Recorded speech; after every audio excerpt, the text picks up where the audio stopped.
The Queen of Shadow, Chapter 1. The Boy in the Alley. The rain had been falling since dusk, thin, needle-like drops cutting through the amber light of the street lamps. Behind the small café where Elara worked under a borrowed name, the world was quiet, except for the humming refrigerator and the occasional hiss of the old coffee machine inside. She liked closing shifts. Nobody asked questions then. Nobody looked long enough to remember her face. The alley behind the cafe was where the dumpsters sat, the place she went to breathe when the smell of roasted beans and human noise became too much. Tonight, as she stepped outside with a trash bag in one hand and her hoodie pulled tight, she froze. Someone was there. At first, she thought it was a stray cat rummaging through garbage, until she saw the shape. Small, human, curled between the wall and the rusted bins. The streetlight flickered above, catching on something pale, skin so white it looked almost translucent. Elara's heart jumped. "Hey," she whispered, dropping the bag. The child didn't move. She crept closer, her shoes splashing through shallow puddles. The boy couldn't have been older than 5, maybe 6. He was barefoot, clothes soaked and torn, his lips blue.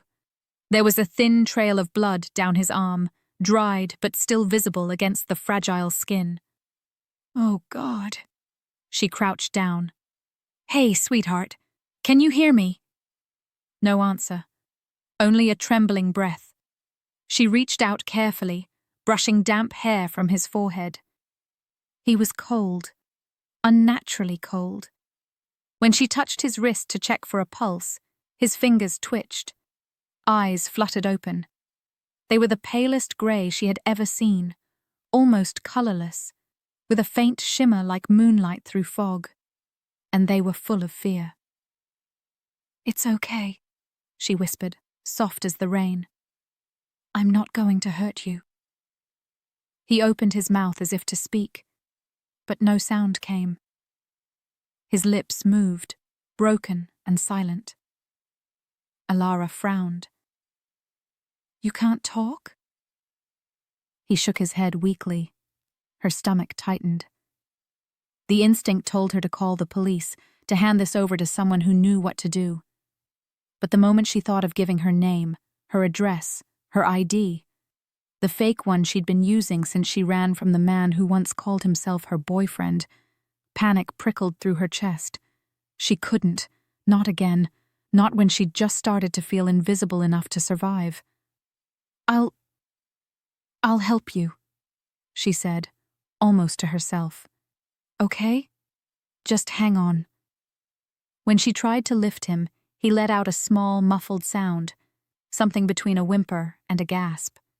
He was light, far too light for his age, and his skin stayed cold against her, even through her clothes. The cafe door banged open behind her. "Elara, you good back there?" her coworker called. She panicked. "Yeah, just cat," she yelled back quickly, forcing a smile that no one could see. "I'm locking up." She carried the boy out of the alley, keeping him wrapped in her hoodie as best she could. The city was almost empty at that hour, the rain drowning out the noise of the world. No one saw her when she crossed the street toward her tiny apartment building, tucked between an abandoned bookstore and a pawn shop. By the time she got inside, he was barely conscious. She laid him on the worn couch, wrapped him in a blanket, and turned on the old heater that buzzed more than it warmed. Up close, the boy's features were sharp but delicate. Small nose, soft mouth, eyes too ancient for someone so young.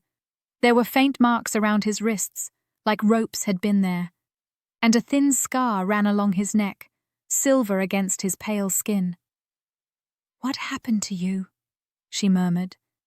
He stared at her, unblinking, lips moving soundlessly. She watched the pattern of his mouth, the shape of the words, but she couldn't understand. Then he did something strange. He lifted one trembling hand, fingers flickering in a series of motions. Elara blinked, startled, until realization hit her. Sign language. Her heart squeezed. "You," "You're deaf," she whispered. The boy nodded.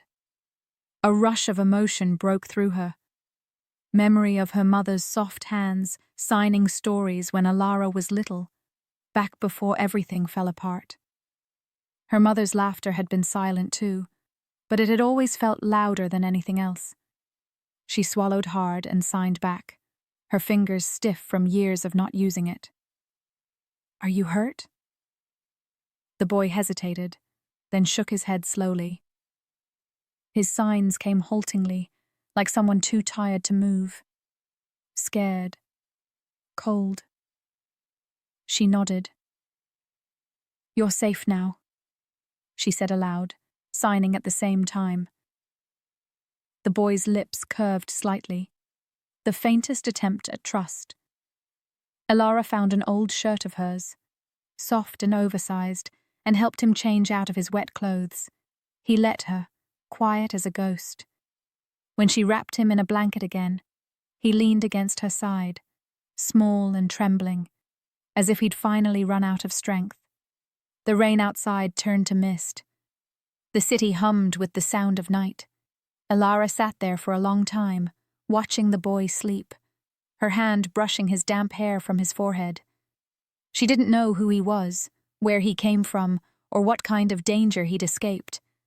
But something deep in her gut whispered that by bringing him home, she'd stepped into something far darker than she could imagine. Outside her window, far away in the fog, a single shadow moved across the rooftops, fast, deliberate, hunting. And though Elara didn't see it, a pair of eyes pale as the boy's gleamed faintly in the distance. Chapter 2. Shadows and Signs. The first thing Elara heard when she woke up was silence. Not the quiet of a peaceful morning, the kind that pressed heavy against the walls, thick and breathless. The heater had stopped sometime during the night, leaving the small apartment chilled and dim. She sat up, eyes searching the couch. The blanket was empty. Her pulse jumped. Arian? She didn't know where the name came from. It slipped from her mouth before she realized she'd said it. A soft rustle came from the corner near the window. The boy was standing there barefoot, staring through the cracked blinds. His tiny hands pressed against the glass, eyes unfocused as if watching something only he could see. "Hey," Elara whispered, rubbing sleep from her eyes. "You scared me." He turned toward her. The light from outside, gray, cold, and reluctant, fell across his face. His skin looked even paler in daylight, almost translucent. The dark veins beneath his skin were faintly visible, a map of shadows running up his neck. She wrapped a sweater around herself and approached slowly.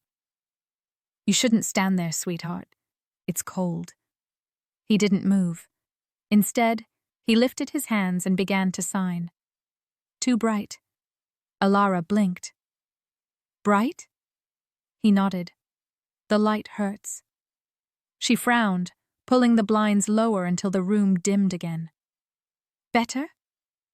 He relaxed instantly, shoulders dropping. He signed again, slower this time. "Thank you." Something about his manner, polite, formal even, felt older than his age. She smiled a little, trying to keep the mood gentle. "You're welcome." Her stomach growled quietly, reminding her that neither of them had eaten. She went to the kitchenette, scraping together what she could find: warm milk, toast, a few pieces of fruit. When she turned, she caught him watching her carefully, curiosity flickering behind those silver-gray eyes. "Hungry." He shook his head, then hesitated. "I can't eat much." "Why not?" He looked down, as if ashamed. His fingers moved again. "Food makes me sick." Elara tilted her head. "You mean normal food?" He nodded. "Only warm things." Her mind brushed that aside. Maybe he was ill, malnourished. She handed him a cup of warm milk anyway, and he took it with both hands, sipping carefully like he was learning what warmth felt like. After a moment, he signed, "You talk with hands." She smiled softly. "My mother was deaf," she signed back. "I learned because of her." His eyes widened with faint surprise. The first real emotion she'd seen from him beyond fear. "She is gone?" "Yes," Elara whispered aloud. "A long time ago." He studied her face, then signed, "You understand me. Nobody else does." Her throat tightened. "You must have been very scared out there." "They took me." His fingers trembled as he spelled the words. Men in black cars. "They wanted my father. I ran away." Elara's heart squeezed. "Oh, sweetheart." He kept signing, urgent now. "No one heard me." I screamed, but no sound came. I ran until the sun almost came. She caught the strange phrasing again, until the sun almost came. "What do you mean?" she asked gently. He looked at her with those luminous eyes. "My father cannot come when the sun is here." Elara frowned. "Is he sick? Does he work nights?" He shook his head. "No. He burns." The words sent a cold ripple down her spine. She tried to smile it off. "You mean he's allergic to sunlight?" But the boy's expression didn't change. He lifted a small hand, showing her a faint burn mark near his wrist. Thin, pale, shaped like a scar from something hot. Like this. Elara stared, unable to respond for a moment. "Okay," she said finally, forcing calm into her voice. "We'll call him, all right? You said you have his number?" He nodded quickly, pulling a crumpled piece of paper from his pocket. The numbers were scrawled in dark ink, nearly unreadable from rain. She picked up her phone and hesitated. Every instinct screamed that calling this number would pull her back into the light she'd spent months hiding from. But then she looked at him, small, trembling, trusting her with the kind of faith only a child could have. She dialed. The phone rang once. Then a voice answered. Deep, controlled, but rough with panic beneath the surface. "Where is he?" Elara froze. Hello? I found a boy near... Where? Just that word. Sharp. Absolute. Not a question, but a command. Something in it chilled her blood. She swallowed. In the East Quarter. Apartment 47 Melbrook Street. Silence. Then, quietly, "Keep him inside. Do not let anyone in. Do not let the light touch him." The line went dead. Elara lowered the phone slowly, her hands shaking. The boy, Arian, watched her, his eyes bright but calm. "He's coming," he signed. "When?" she asked. "Before the sun." Outside, the rain had stopped. The wind carried a faint metallic scent through the broken window frame, like cold iron and storm water. The clock on the wall ticked toward 4 a.m. Elara felt the quiet press tighter around them. Something unseen had begun to move through the city. She could feel it in her bones and the pulse beneath her skin. She looked at Arian again. "Who is your father?" The boy's hands moved one last time, slow and certain. "He is the king of blood." Chapter 3. Before the dawn. The wind howled through the narrow street outside, sweeping leaves and trash against the old apartment doors. The night had turned sharp, colder than before, like the city itself was holding its breath. Elara sat with Arian on the couch, the blanket wrapped tight around him. He'd fallen half asleep against her shoulder, but she could feel every shiver that ran through his small frame. His skin was cold again, even though the heater was running. His pulse fluttered faintly, too weak, too slow. She checked the time. 4:47 a.m. Whoever she had called, whoever that voice belonged to, he was taking his time. But the memory of that voice lingered, deep and commanding, the kind of tone that made you obey before you even realized you had. She rubbed her arms, trying to shake off the unease. "You said your dad can't come when the sun is up," she whispered. "Does that mean he's sick?" Arian stirred, opening his pale eyes. He looked up at her, then signed slowly. "He is strong, but the sun kills him." Elara forced a smile that didn't quite reach her eyes. "That sounds dangerous." He nodded once. "He will be here before it rises." The way he said "before it rises," not before morning, sent a strange chill through her. A low hum of engines cut through the silence outside. Elara froze. Headlights flared through the thin curtains. One car, then another, the sound of tires against wet pavement, doors opening in perfect sync. Arian sat upright instantly, every trace of exhaustion gone. His small hand found hers and squeezed tight. His lips moved soundlessly, and then he signed. "He's here." Elara's breath caught. The doorknob turned once, gently. Then a knock followed, soft, but heavy enough to make the doorframe tremble. "Elara," a voice called from the other side, low and rough. "Do not be afraid." Her stomach twisted. He knew her name. She stood, instinct warring with fear. Her hand hovered near the phone, but something inside her whispered that calling anyone now would be useless. The air in the apartment felt charged, humming with invisible pressure. She stepped toward the door. "Who are you?" she demanded, though her voice shook. A pause. Then calmly, "I've come for my son." Arian slipped off the couch, blanket dragging behind him.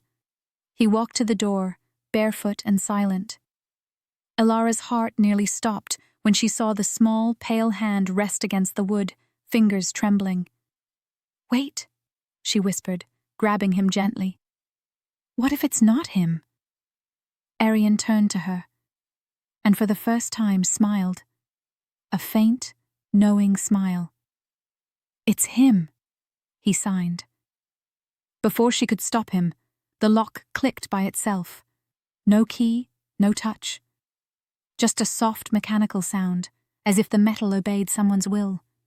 The door opened, and the world seemed to darken. A tall man stood in the threshold, framed by the dying night. His coat was black, soaked by rain, his hair slicked back, glistening like obsidian. His face was carved from something cold and perfect, every line sharp, every glance precise. But what struck her most were his eyes. The same pale silver as Arian's, but burning with a depth that made her chest tighten. When he stepped inside, the air shifted. The lights flickered. The shadows along the walls bent toward him. Arian ran to him, clutching his coat, pressing his face into it.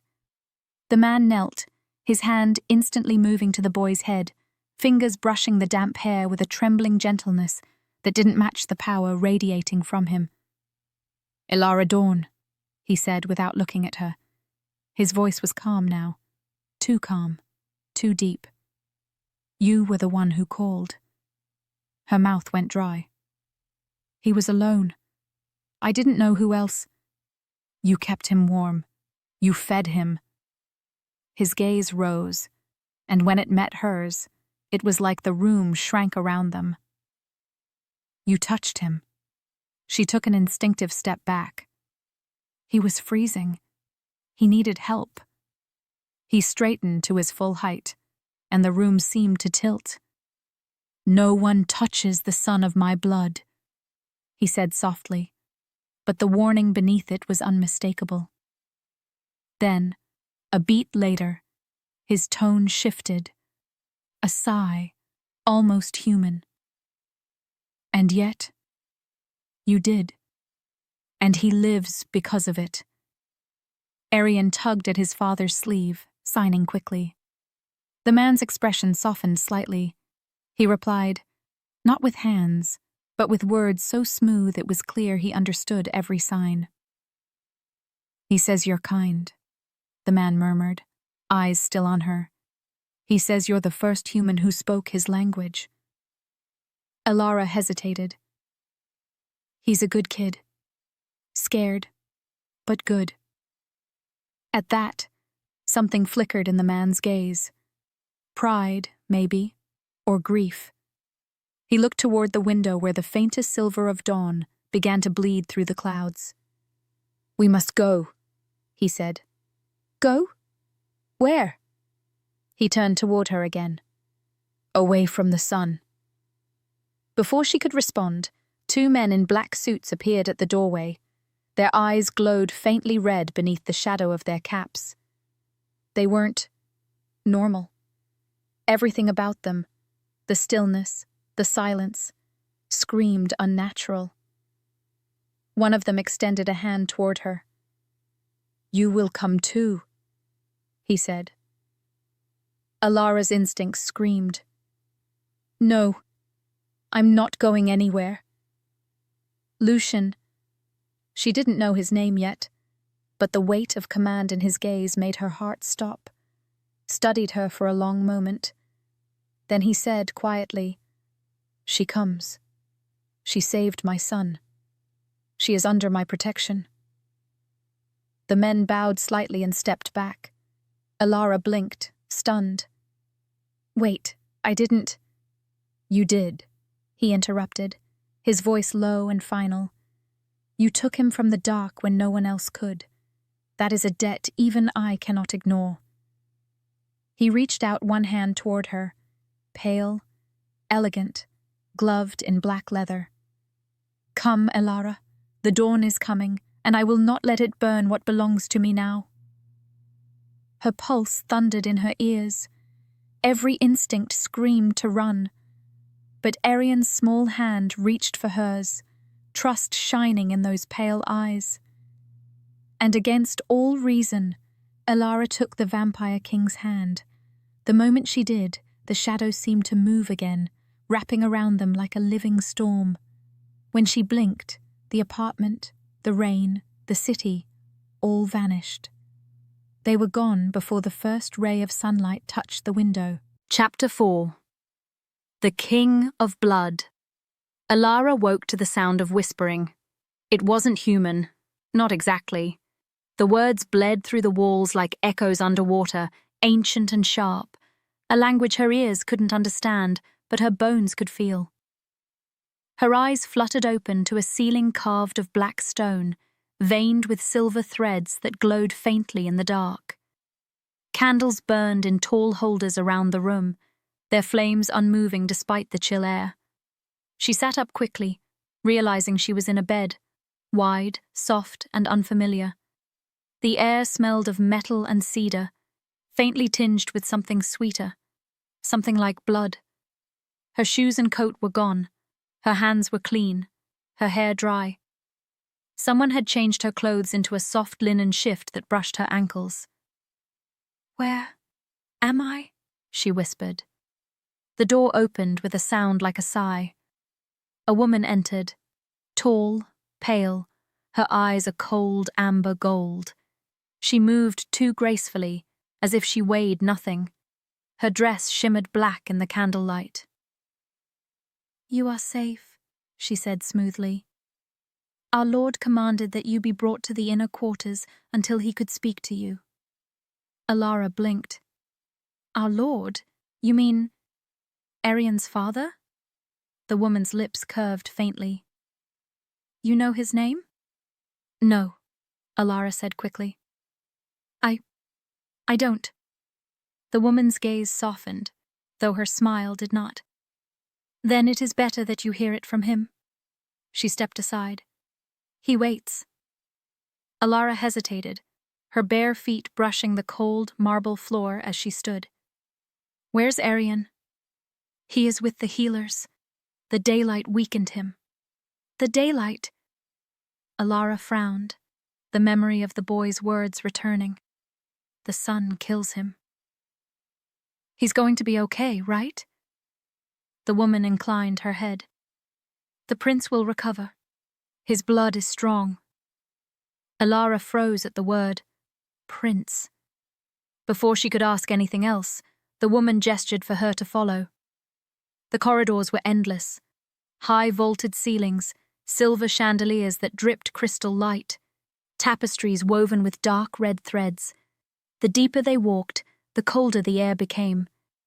Yet there was beauty in it too, the kind that was too precise, too perfect to be human. She could feel the weight of eyes following her, guards in dark coats who didn't breathe, servants who bowed but never blinked. The silence of the place was alive. Finally, they reached a vast set of doors carved with intricate patterns of wings and flames. The woman bowed her head. "He will see you now." Elara's pulse quickened. She stepped forward and pushed the doors open.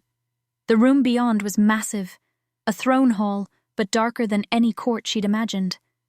Tall windows lined one wall, covered with blackened glass that dimmed the daylight into a faint grey shimmer. Between two pillars stood a man, tall and motionless, as if carved from shadow. Lucien. He turned at her entrance. In the dim light, he looked both human and not. The sharpness of his features was softened only by exhaustion. The kind that came not from sleeplessness, but centuries of carrying something heavy. His coat had been discarded. His shirt was open at the throat, revealing the faint pulse of blue veins against skin too pale to belong to any mortal man. Elara froze at the intensity of his gaze, those eyes like molten silver, ancient and endless. "You are awake," he said quietly. She nodded, unsure whether to bow or run. "You brought me here. I could not leave you behind." His tone was calm, deliberate, as if stating a fact. "You saw what you should not have seen. You spoke my name without knowing it. And you held my son when even my guards could not find him." He stepped closer, slow and measured. "That is uncommon." Elara forced herself to breathe. "I only helped a lost child. I didn't mean to get involved in whatever this is." Lucien's lips curved faintly, not quite a smile. "You think this is something you could walk away from?" "I'd like to try." He stopped a few feet from her, studying her face as if reading a language written on her skin. "You are brave," he said softly, "or foolish. Perhaps both." His presence filled the air, heavy and magnetic. The flicker of candlelight reflected off his eyes, turning them almost white. "Elara," he said, voice dropping to a murmur. "Arian told me you can speak to him. No one in the Citadel can do that. You are the first voice he has truly heard in years." Her chest tightened. "He's a sweet kid. He doesn't deserve whatever—" She gestured helplessly around them. "This world is—" Something flickered behind his expression. Pain, quickly buried. "No," he said quietly. "He doesn't. His mother was human. Like you." Elara's breath caught. She is gone," Lucien interrupted, eyes darkening. "And with her, most of what was gentle in him." He turned away, walking toward the windows. The faint light spilled across his skin, and for a moment, she saw it. The burn. The tiniest wisp of smoke curling from where sunlight grazed his hand before he pulled away. She gasped. "You're—" "Vampire," he said simply. "The first and the last. The one they call the King of Blood." The room seemed to pulse with his words. Somewhere far off, a bell rang. Slow, low, ancient. Elara took a step back, her breath quick. So the boy, Arian, he's my heir, Lucian said. Born of blood and breath, the bridge between light and darkness. Elara's mind reeled. I should go, she whispered. I shouldn't be here. He turned back to her. If you leave, others will find you. You've seen my world, my son, my kind. They will not let you walk back into the daylight alive. Her pulse hammered. So you're keeping me prisoner? Lucien's gaze softened, almost imperceptibly. No, I am offering you sanctuary and purpose. Purpose? He stepped closer again, the air shifting with his presence. Arian trusts you. He speaks to no one else. Stay with him. Be his teacher, his voice.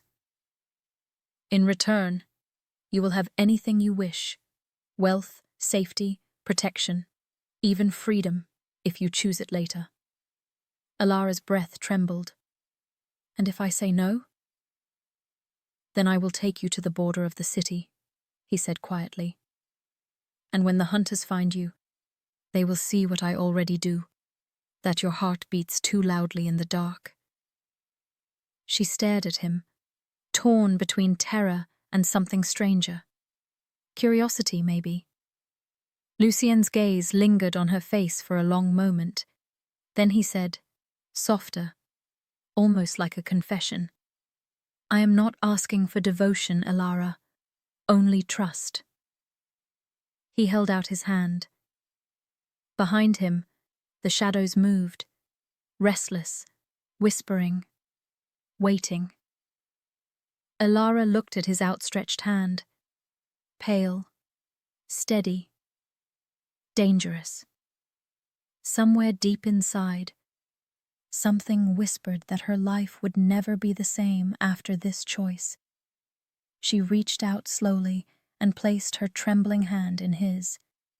His fingers closed gently, almost reverently, around hers. Good, Lucien murmured. Then from this night on, you are under the protection of the House of Blood. Chapter 5. An offer in the dark. The citadel slept like a beast after feeding. Hours had passed since Elara had taken Lucien's hand, yet the weight of that moment still burned through her veins. The corridors seemed alive with whispers, her name drifting through the dark as if the walls themselves had learned it. The woman from before, the pale one with amber eyes, brought her to a smaller room lit by cold blue flames. This will be your chamber, she said, her voice calm but unreadable. The Lord asked that you rest before the council calls for you. Elara frowned.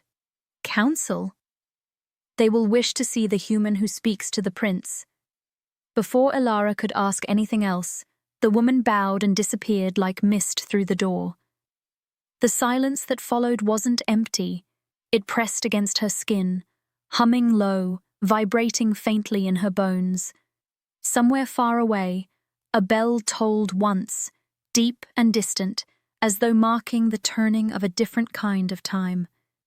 She sat on the edge of the bed, staring at her hands, the same hands that had touched Lucien's. The memory of his grip lingered, firm, commanding, yet almost gentle, as if he were holding something fragile. Sanctuary, he'd said. But it didn't feel like sanctuary. It felt like a cage made of silk and blood. She stood and crossed to the tall window. The view took her breath away. Below, the citadel spread like a dark city carved into the mountain itself, spires of onyx, bridges woven with silver threads, rivers of shadow that glowed faintly red beneath the moonlight.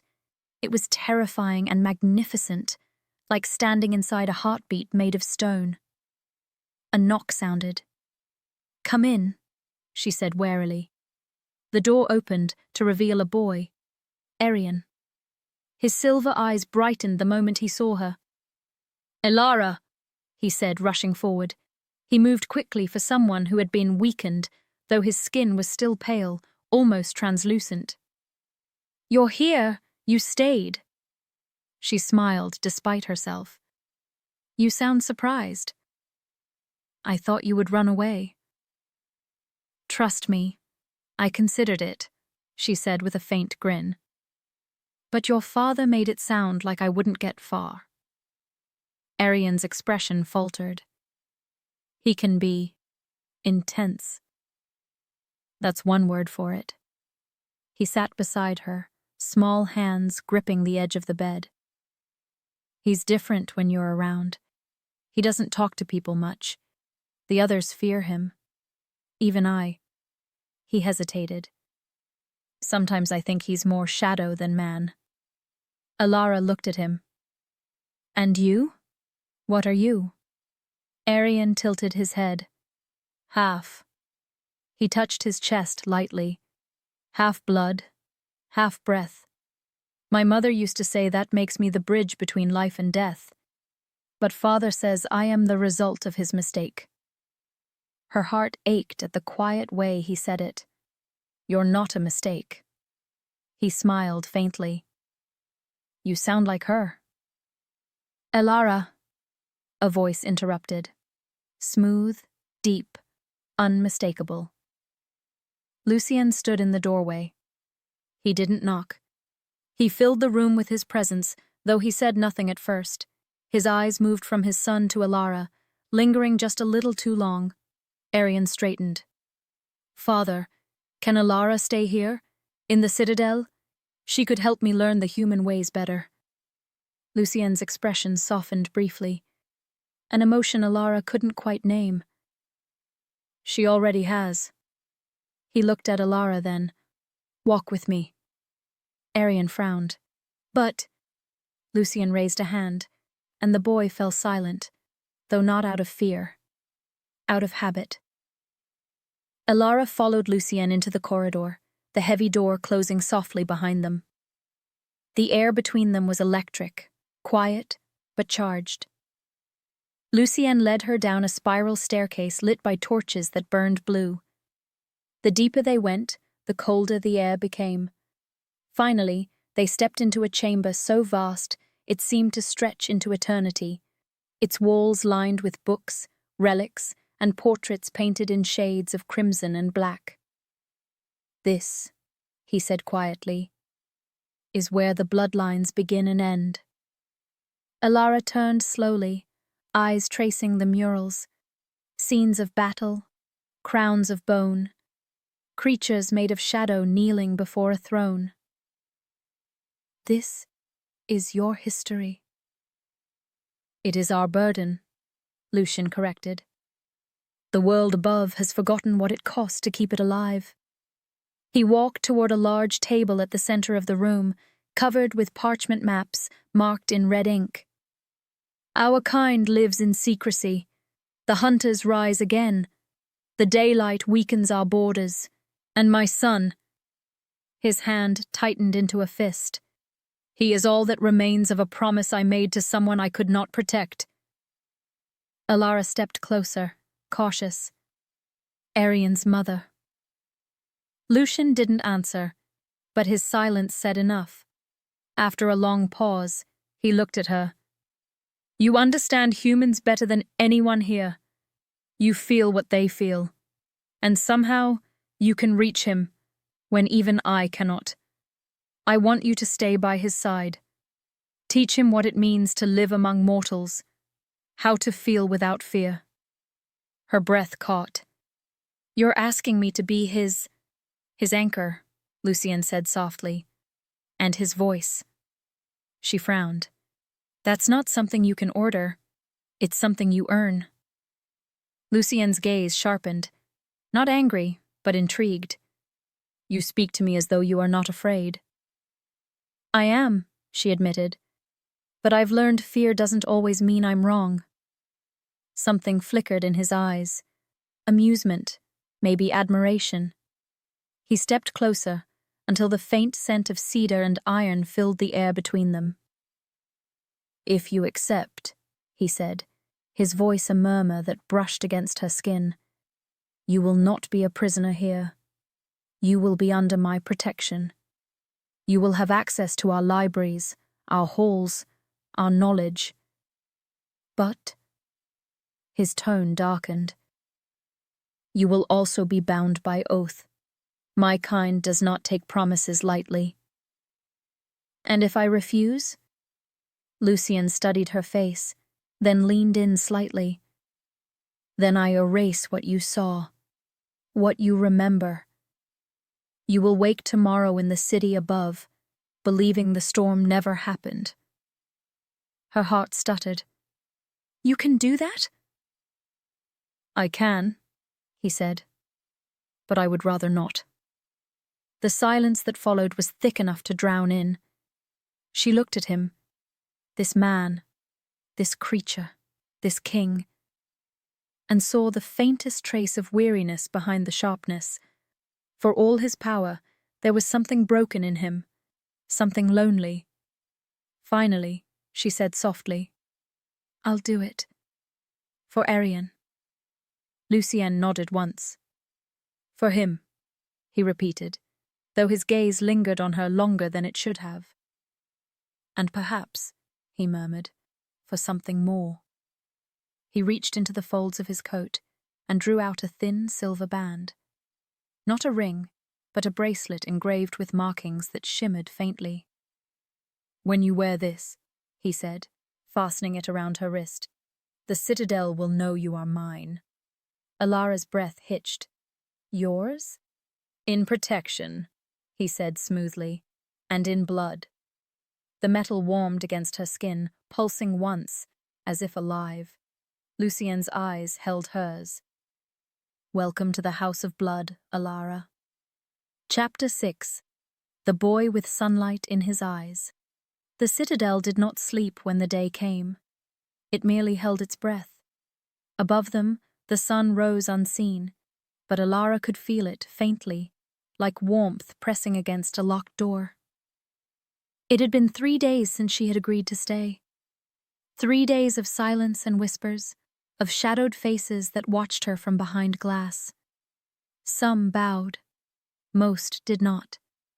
They looked at her as if she were a moth that had wandered into a nest of serpents. But the only one who mattered was Arian. He met her every morning, if you could call the hours before dusk, morning, with the same shy smile. He would tug on her hand, leading her through echoing halls where chandeliers burned with black flame, eager to show her something new, a painting that moved when you stared at it too long, or a garden where the flowers glowed faintly blue. She found herself laughing more often than she expected, and each time she did, the guards standing at the edges of the halls would shift uncomfortably, as though laughter didn't belong in these walls. On the 4th night, as she braided Arian's hair by the fire, he looked up at her and signed, "You don't look afraid anymore." Elara smiled. "You don't either," she signed back. Arian's grin widened.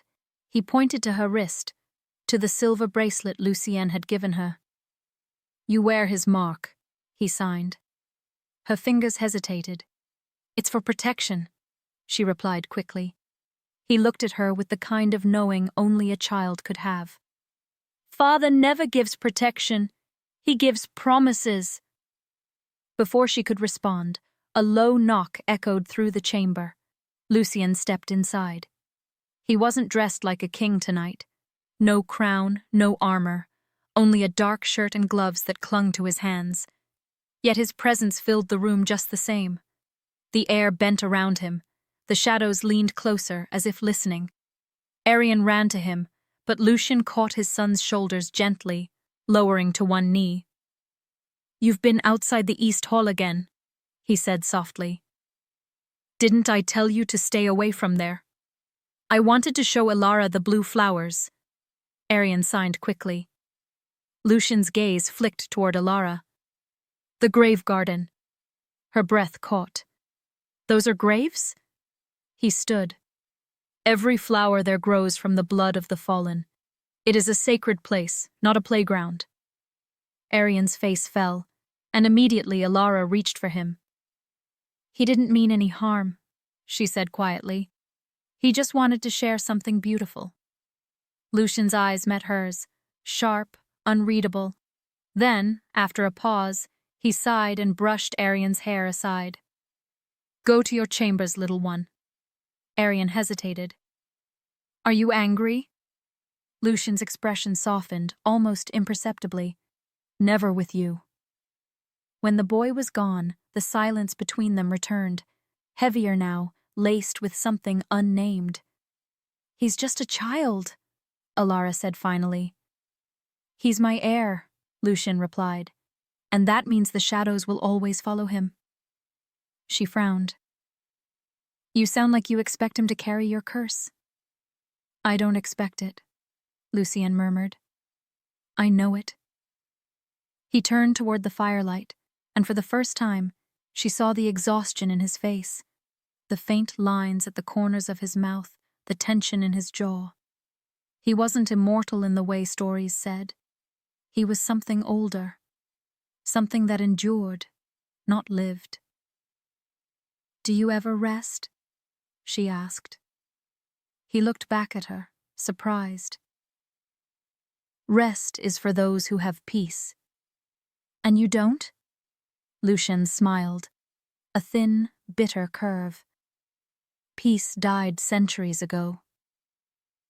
For a moment, neither spoke. The only sound was the fire crackling, the faint hum of the citadel breathing around them.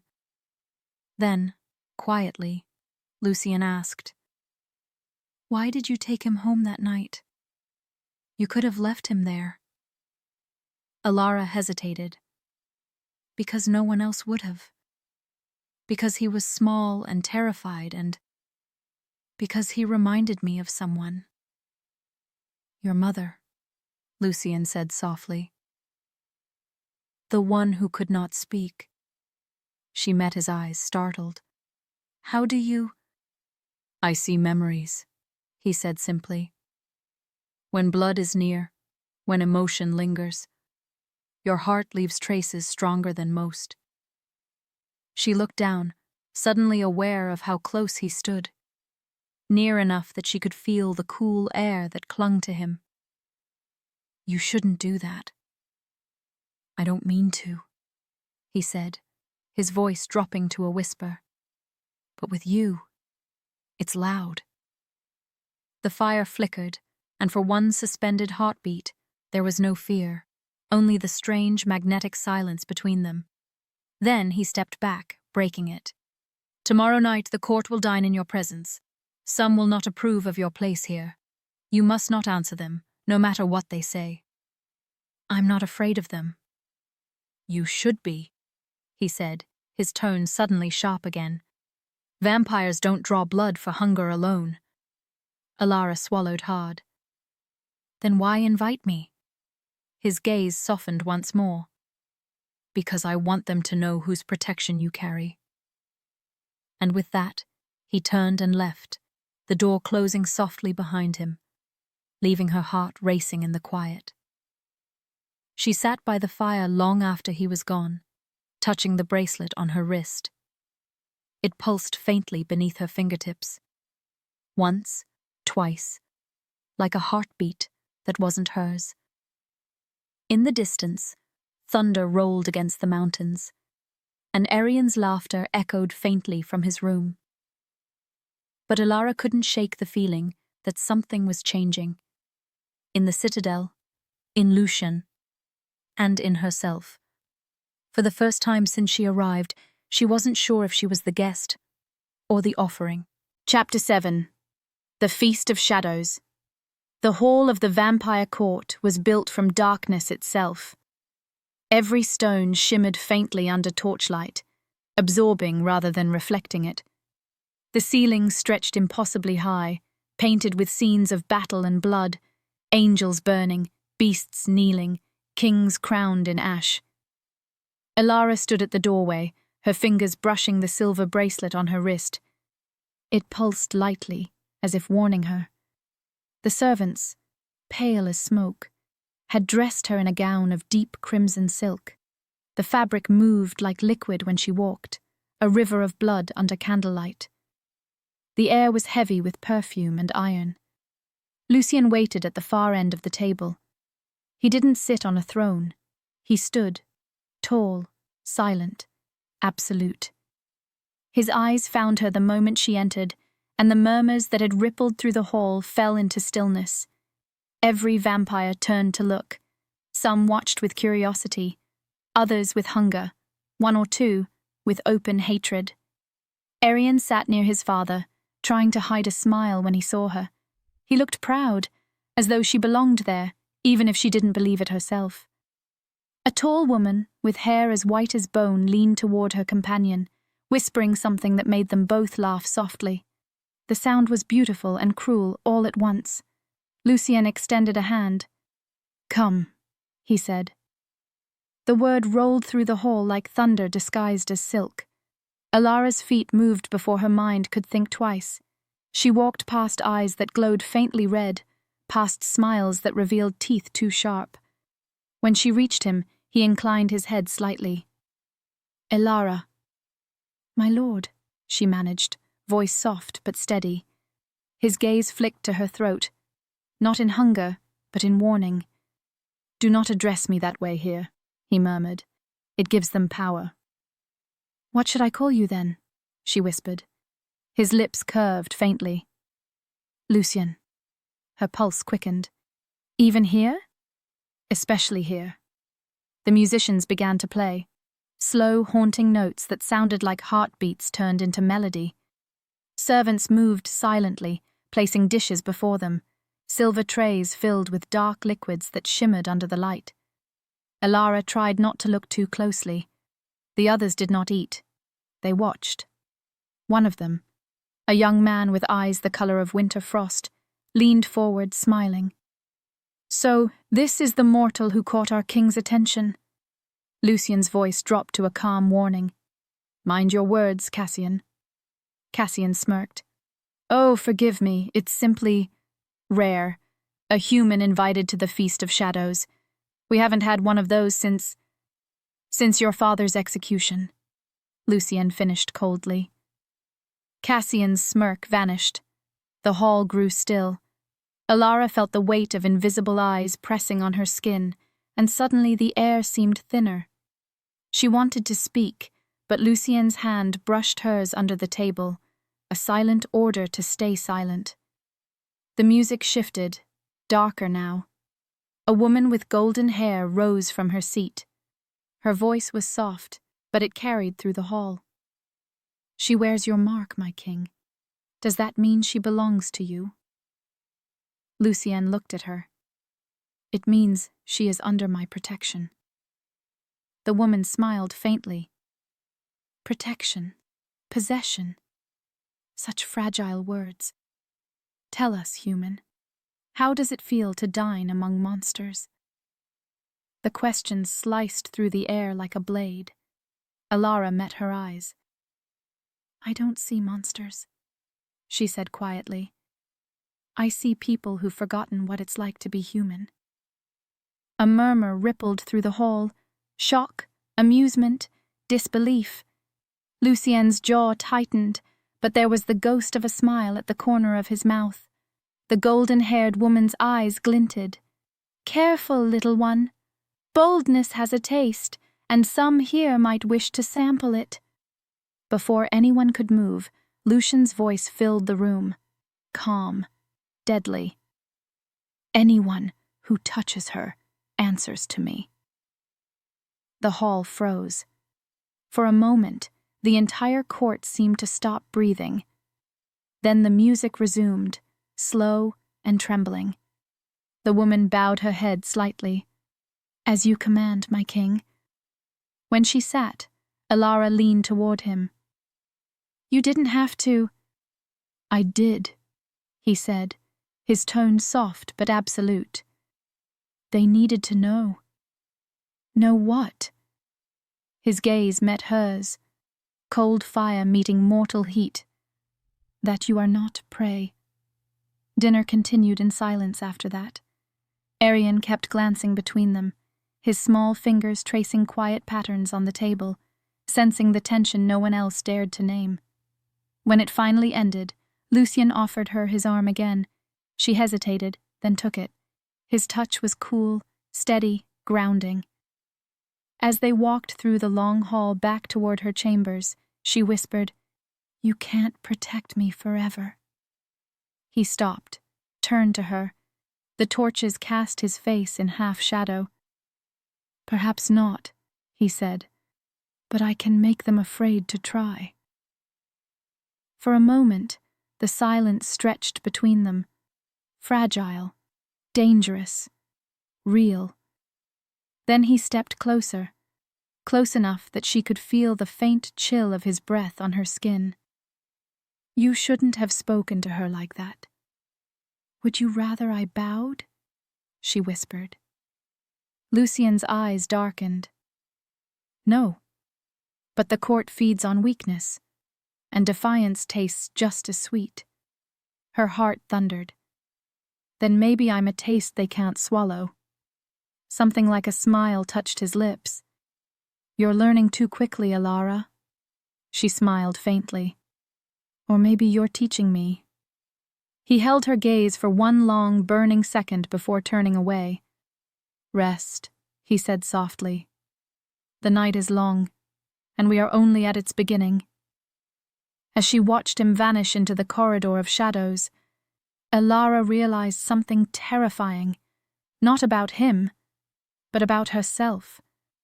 She wasn't just surviving this world anymore. She was starting to belong to it. Chapter 8.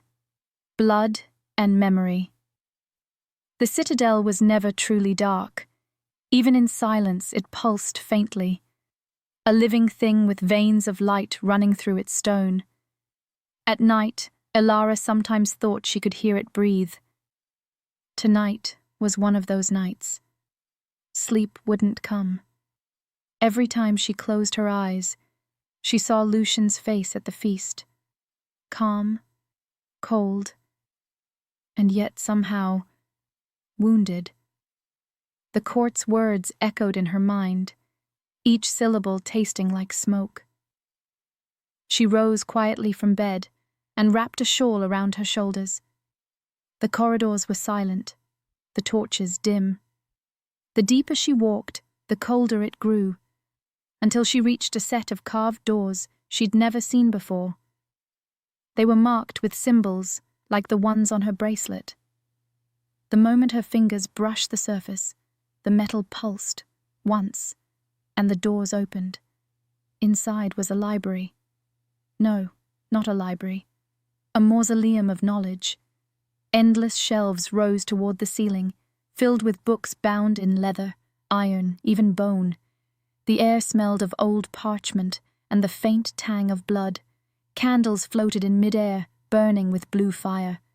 Elara moved slowly, her hand tracing the spines. The titles were written in languages she didn't know, some too ancient for words. But one book stood out. It was small, bound in red cloth, tucked between heavier tomes. Her name was written on it, Elara Voss. Her heart stilled. She pulled it free. The cover was warm to the touch, as though alive. She opened it and gasped.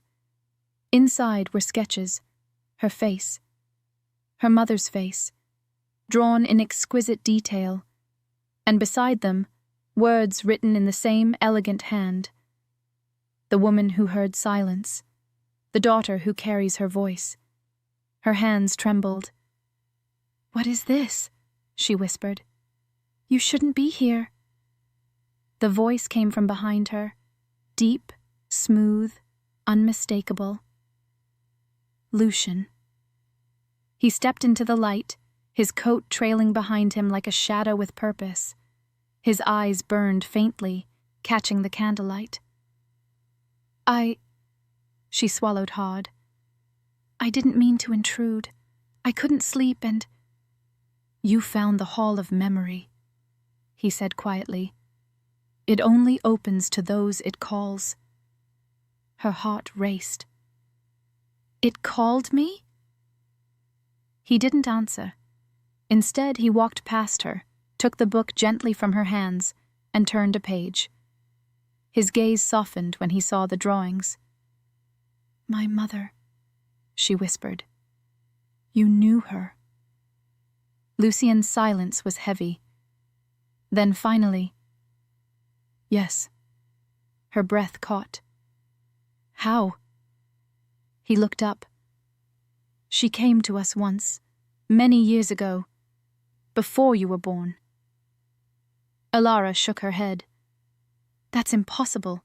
My mother never left our town. She was deaf. She wasn't deaf when she came to me." The words hit her like a blade.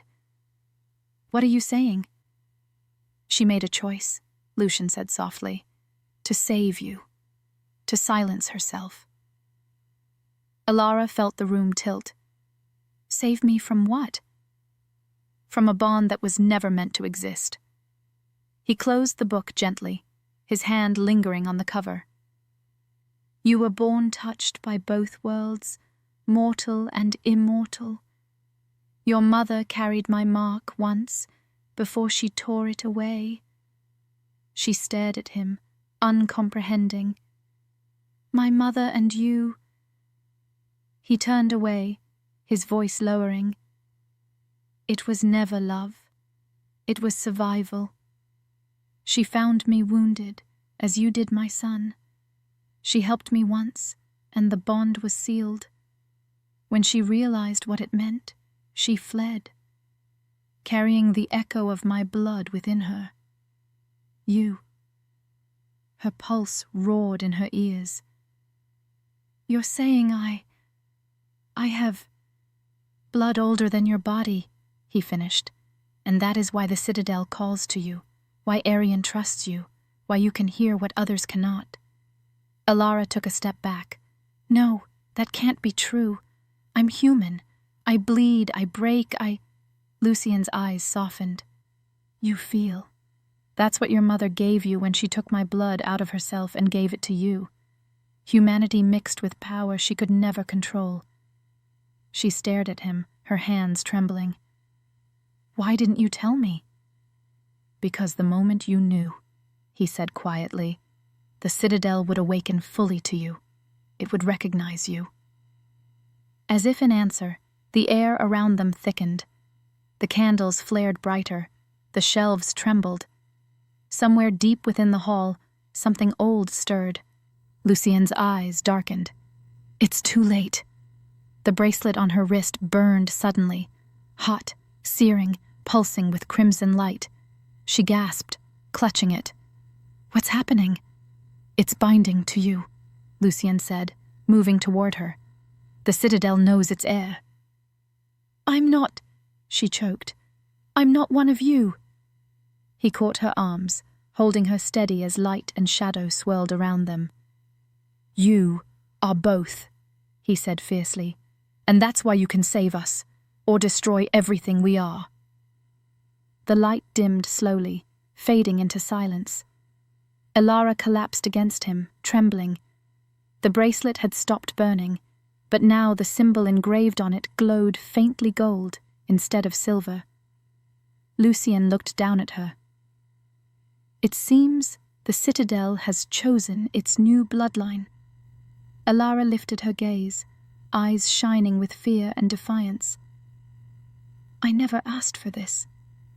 He brushed a strand of hair from her face. "Neither did I." For a long moment, they stood in the quiet hum of ancient power. The vampire king, and the girl who carried a forgotten legacy. Outside, the wind howled against the mountain walls, and far away, a bell began to toll. A warning. A beginning. Chapter 9. The Whispering Walls. Morning never truly came to the Citadel. Light only seeped through the mist, pale and cold, as though even the sun feared this place. Elara sat by the window of her chamber, staring out into the grey horizon. Her bracelet still glowed faintly gold. It hadn't stopped since last night. The air felt alive. Every sound carried weight, the flicker of candles, the rustle of fabric, the rhythm of her own heartbeat. When she pressed her palm against the wall, she could feel it pulse back. Once, then again, like a slow, patient heartbeat answering her own. Elara. She turned.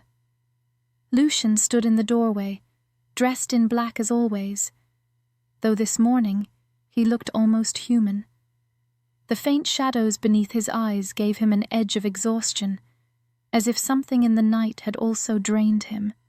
"You shouldn't be alone," he said softly. "I wasn't." She turned back to the wall, her voice steady but distant. They were talking. Lucian's brow furrowed. "Who?"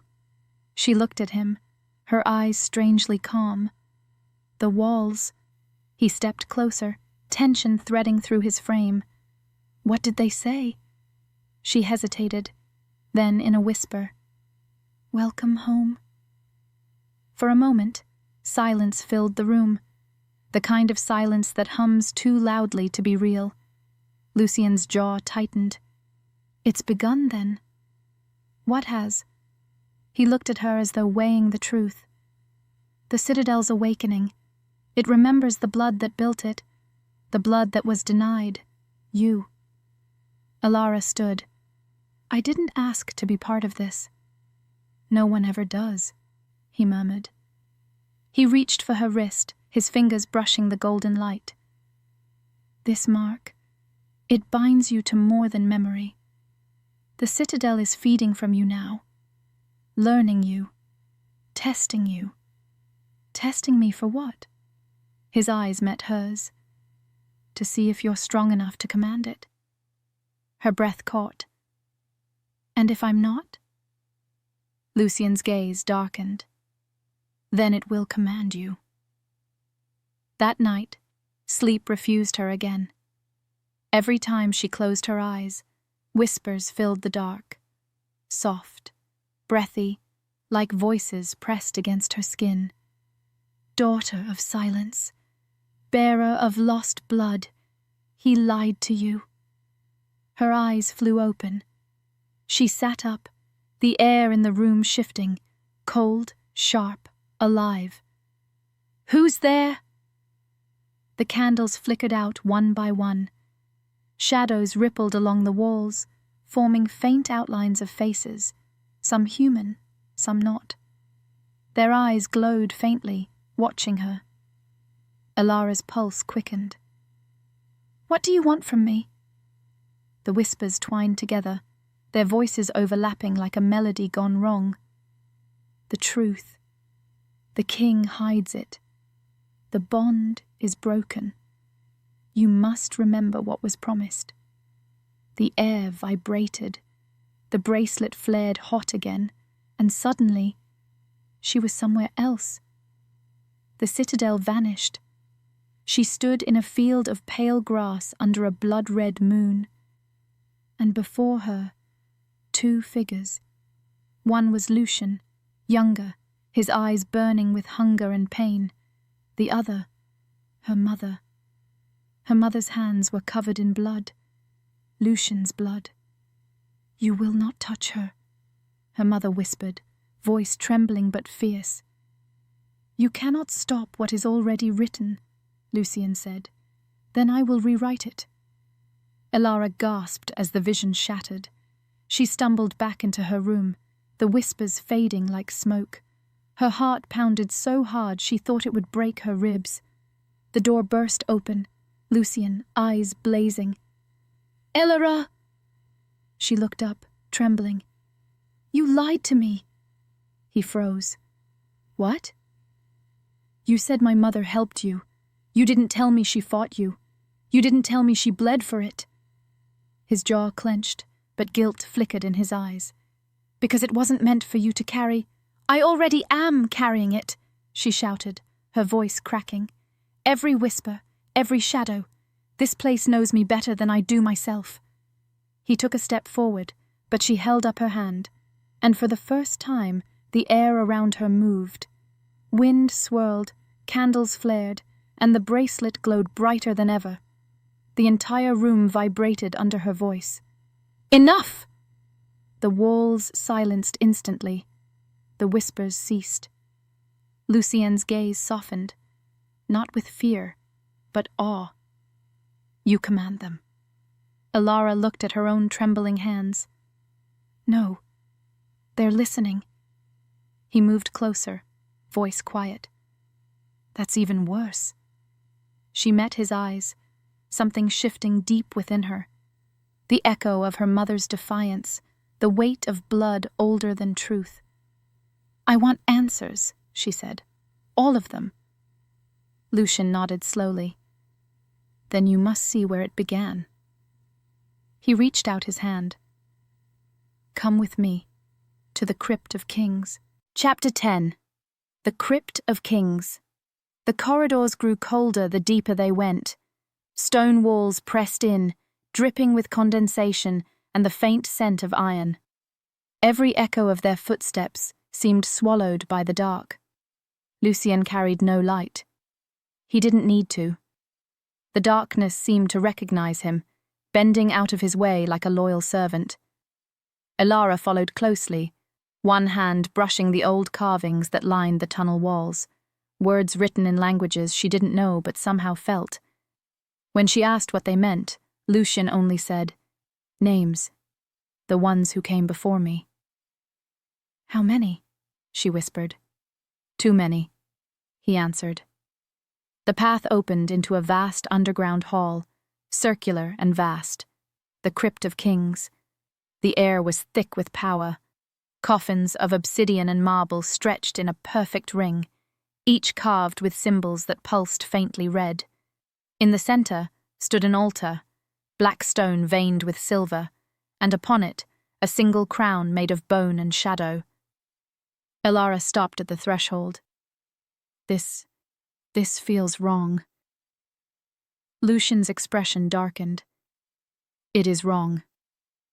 Every king who rests here once swore to protect humanity, but power has a way of changing vows." He approached the altar, his hand hovering over the crown. "This crown binds the king's will to the bloodline pact, the covenant between the living and the dead." She frowned. "Then why do you keep it?" His eyes met hers. "Because destroying it would destroy me." He finally looked away, his voice soft. "And because your mother tried." Elara froze. "My mother?" Lucien nodded slowly. "She came here once, years ago, when the vampires began to rise again, when the old kings called for my blood. She came to end the line, to end me." Elara's throat went dry. "Then why didn't you kill her?" He gave a quiet, broken laugh. "Because she carried you." She stared at him, her heart hammering. "You knew her before I was born." "I did more than that," he said. "I owed her my life, and she sealed her fate for yours." The truth rippled through her like cold lightning. "What do you mean?" He looked up, eyes glowing faintly crimson in the gloom. "When she found me, I was already dying. The curse of the kings, their hunger, was consuming me. She offered me her blood to survive, but she didn't know what that would mean. Our bond was forged that night. Her blood became part of me, and part of my line." Elara's voice trembled. "You're saying I'm—" "Yes," Lucien said quietly. "Half of me, half of her, half light, half shadow." She stepped back, shaking her head. "No, that's not possible." The walls know it, he said. That's why they whisper. That's why the citadel obeys you. You carry both the curse and the cure. The silence that followed was thick, electric, unbearable. Then a sound rose, a faint hum, low and ancient. The ground trembled beneath them. The coffins began to move. Elara spun, horror freezing her breath. One by one, the lids of the royal tombs shifted open, revealing faces, pale, rotted, regal. Eyes of faded gold and crimson opened in the dark. Lucien's voice was suddenly cold steel. "Stay behind me." But she couldn't. The hum was calling her, not to fear, but to listen. The dead kings whispered as one. The daughter has returned. The cycle will break. Blood for blood, promise for promise. Elara clutched her chest. The bracelet flared again, only now it bled light, dripping molten gold that hissed as it hit the floor. Lucien turned to her, eyes wide. "Elara, you're activating the bond!" "I don't know how," she cried. "They're calling me." Before he could reach her, the light exploded outward. The crypt filled with golden fire and shadow at once, light and darkness clashing in a perfect storm. The kings screamed, their voices splitting through the air like glass. Lucien threw himself forward, shielding her with his body, but the force knocked them both to the ground. When the light finally died, silence fell, heavy and final. Every coffin was sealed again. The crown on the altar had shattered. Lucien lifted his head, his chest heaving. "You broke it." Elara sat trembling, her palms glowing faintly. "What did I do?" He looked around, disbelief in his eyes. "You freed them." "The kings?" "No," he whispered, staring at her. "Me." She blinked. "You're not cursed anymore?" He gave a weak laugh, half awe, half fear. "No, Elara. You broke the blood oath. There's no king now. The throne is empty." She looked at the shattered crown, realization dawning cold in her chest. "Then who rules the citadel?" she asked. Lucien's gaze lifted slowly to her. The answer was in his eyes before he spoke it. "You do." Chapter 11. The Queen of Shadows. The citadel didn't sleep after the breaking of the crown. It watched. Every torch flickered with awareness. Every whisper in the hall carried her name. The walls that once murmured warnings now bowed in silence, waiting. Elara sat on the same balcony where she once feared the night. Now the night bowed to her.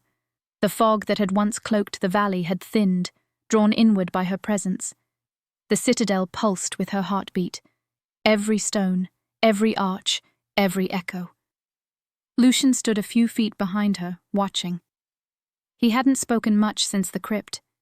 He carried a new stillness, not the cold silence of a predator, but the quiet of a man unmoored. "You should rest," he said finally. His voice was soft, but it trembled with something she couldn't name. "I can't," Elara whispered. "It's like the air is too loud. I can hear everything. The heartbeat of the guards, the rustling of the forest outside, the voices under the stone." Lucien moved closer. "The citadel recognizes its new ruler. It will take time to adjust." She turned toward him, her golden eyes faintly glowing. "You sound calm for someone who just lost his throne." He gave a hollow laugh. "Maybe I was never meant to keep it. The throne was forged by blood and betrayal. You didn't take it, Elara. You healed it." She frowned, eyes searching his. "And what about you? What are you now without the crown?" He smiled faintly, though sadness lingered beneath it. "Free, for the first time in centuries." Silence hung between them, thick with words unspoken. Finally, she said, "I didn't want this." "I know. I don't even know what I am anymore."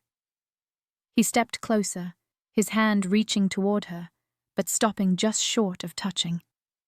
"You are both mercy and ruin, the first being born of choice, not curse. You're what the kings feared most." Her gaze dropped. "Then maybe I should fear myself." He tilted his head slightly. "Then let me be the one who doesn't." Later that night, the citadel stirred again, not with whispers, but with warnings. A chill wind howled through the corridors. Lucian looked up sharply. "They've come." "Who?" "The Council of Night," he said grimly. "The elders of the other bloodlines. They felt the crown break. They'll come to claim what's left, or destroy it." Elara rose, the wind swirling her hair like a halo of shadow. "Let them come." Lucian stepped forward, alarm flashing in his eyes. "You don't understand what you're facing. These aren't mortals or even lesser vampires. They are the ancient ones, the first blood. They bow to no king." Her lips curved into something that wasn't quite a smile. "Then they'll have to learn to bow to a queen." The great doors of the citadel groaned open, as if answering her.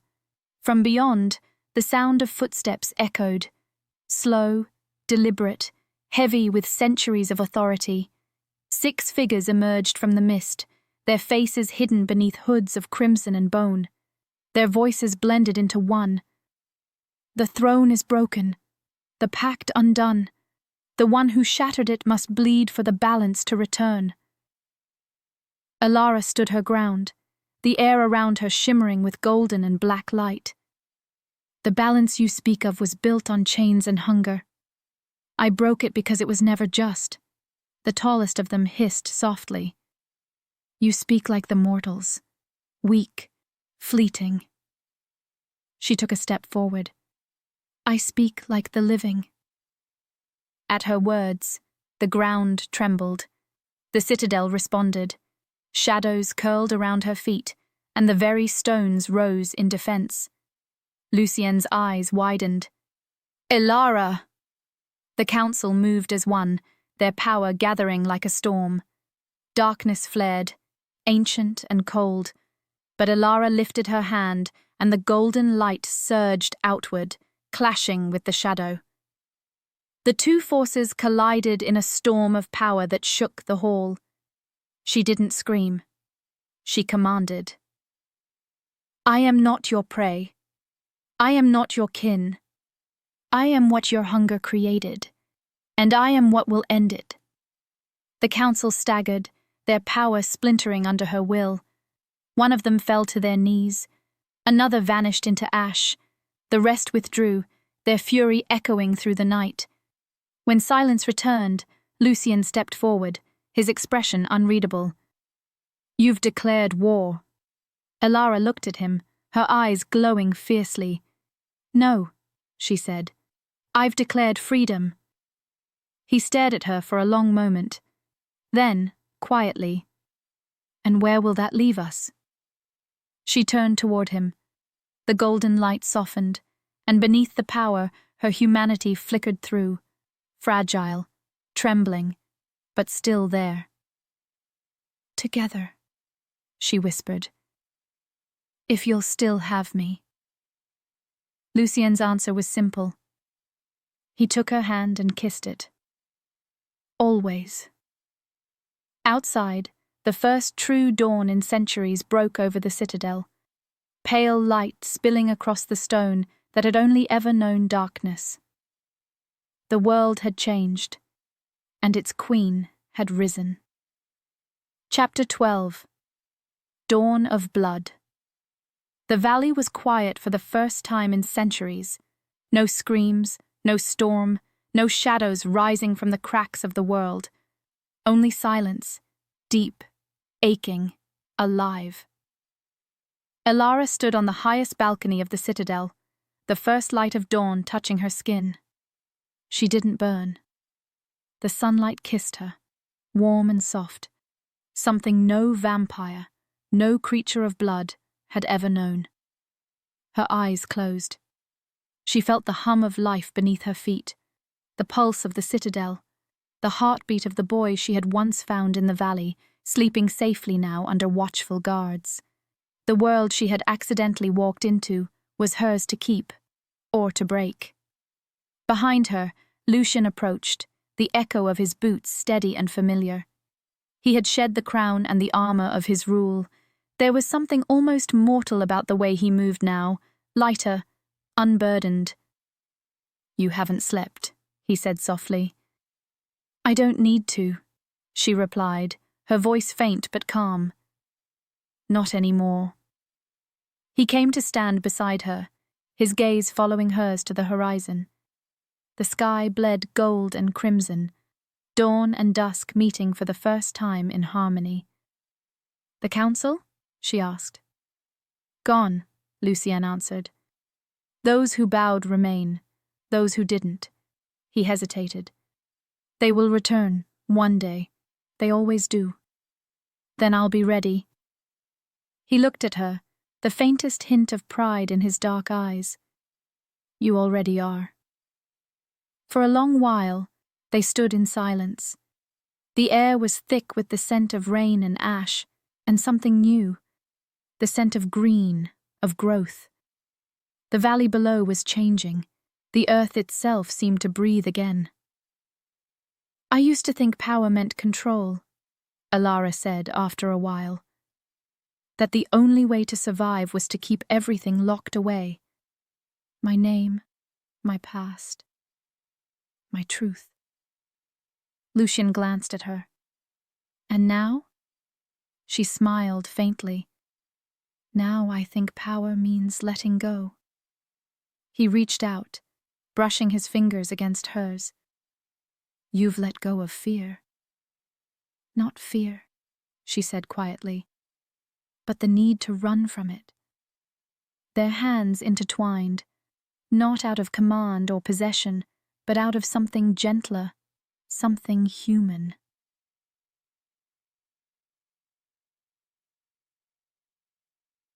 Later, she walked through the citadel's lower halls. The boy, pale, fragile, and smiling faintly, ran toward her, his small arms outstretched. She knelt and caught him, laughing softly as he buried his face against her neck. "Did you sleep well?" she signed with her hands, and his grin widened. He nodded, his little fingers spelling out, "Dreamed of the stars." Her heart softened. "Good," she signed back. "You'll see them for real tonight." Lucian watched them from the doorway. The ancient king and the mortal girl who had unmade his curse, remade his world, and somehow given him peace. For the first time in his immortal existence, he didn't feel the ache of eternity. When night came again, Elara stood once more on the balcony. The stars were clearer now, the fog gone, the valley breathing. The citadel, her citadel, no longer moaned with the voices of the dead. It hummed softly, like a lullaby. Lucian joined her, the boy asleep in his arms. "The world will call you a legend," he murmured. She smiled. "Let them. I've been a shadow long enough." He leaned closer. "And if I asked you what you are now?" She looked out at the horizon where moonlight met dawn. "I'm what's left after fear ends." He kissed her temple, his whisper barely audible. "Then the world has never been safer." As dawn broke again, painting the citadel in silver and gold, the three of them stood together, the king reborn, the queen of shadows, and the child who had unknowingly bound them. For the first time in centuries, the blood of night didn't curse the world, it healed it. And when the first true sun rose over the valley, it found them laughing, alive, unafraid, and unhidden. The end.